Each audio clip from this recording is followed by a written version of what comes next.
Assalamualaikum warahmatullahi wabarakatuh. Halo guys, kami dari kelas 11 IPS 1 akan menjelaskan tentang neraca pembayaran. Sebelumnya, perkenalkan, nama saya Octavia Ramadhani. Saya Jihan Putri Nuryanti. Saya Tesalonika Carla Budiarto. Saya Mutiara Aulia Putri. Simak penjelasan kami sampai akhir ya.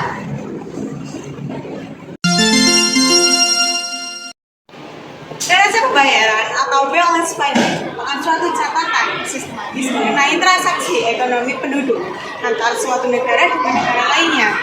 Nah, neraca pembayaran ini biasanya terjadi dalam periode tertentu atau biasanya terjadi dalam 1 tahun yang dinyatakan dalam falas keras atau hard currency yang memiliki dua sisi, itu sisi debit juga sisi kredit.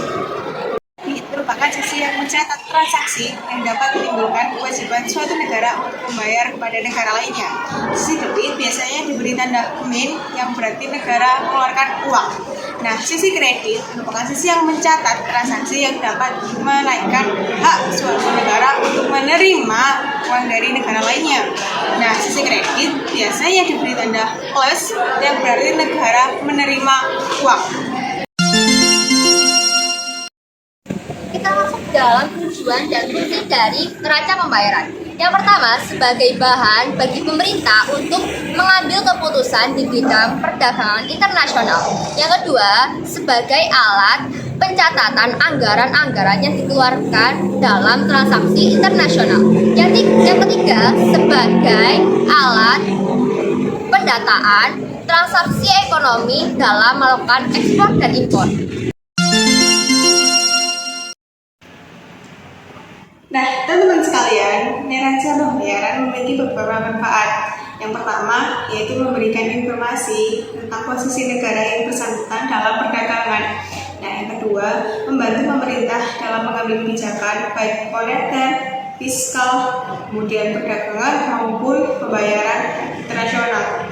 Nah, yang terakhir atau yang ketiga, yaitu memberikan keterangan kepada pemerintah di dalam menetapkan berbagai kebijakan perekonomian nasional seperti ekspor, impor, lalu lintas, moneter, juga produksi. Setelah kalian tahu tentang manfaat neraca pembayaran, sekarang kita masuk ke komponen neraca pembayaran. Komponen neraca pembayaran itu terbagi menjadi 3.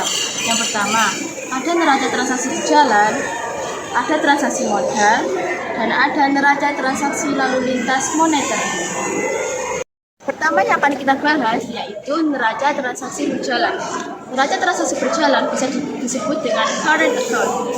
Neraca transaksi berjalan adalah semua transaksi barang dan jasa yang dicatat dalam neraca perdagangan jika neraca transfer tidak ada atau 0.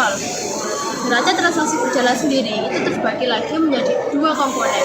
Yang pertama, ada neraca perdagangan. Yang kedua, ada neraca jasa. Yang pertama, ada neraca perdagangan atau bisa disebut dengan balance of trade.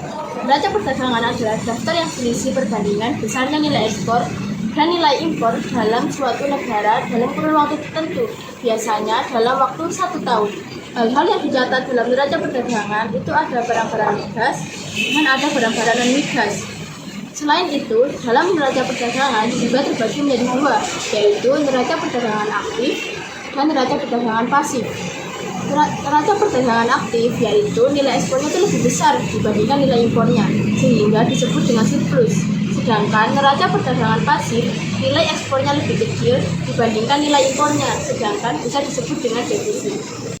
Neraca jasa atau bisa disebut dengan invisible balance. Neraca jasa yaitu pernyataan perdagangan di bidang jasa suatu negara dengan negara lainnya dalam kurun waktu tertentu.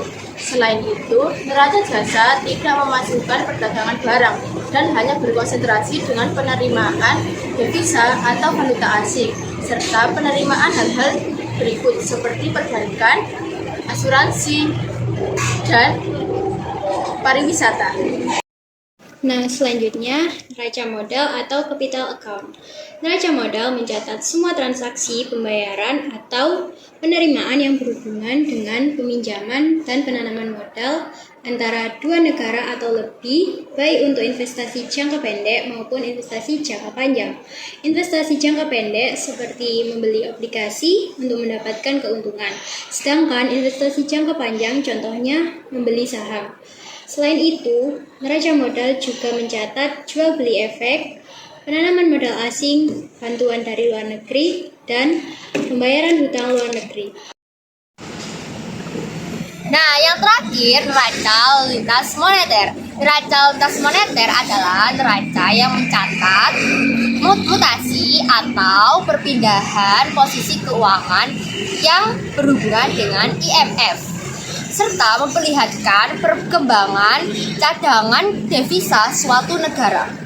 Transaksi yang akan dicatat dalam neraca moneter adalah cadangan yang berupa emas atau valuta asing.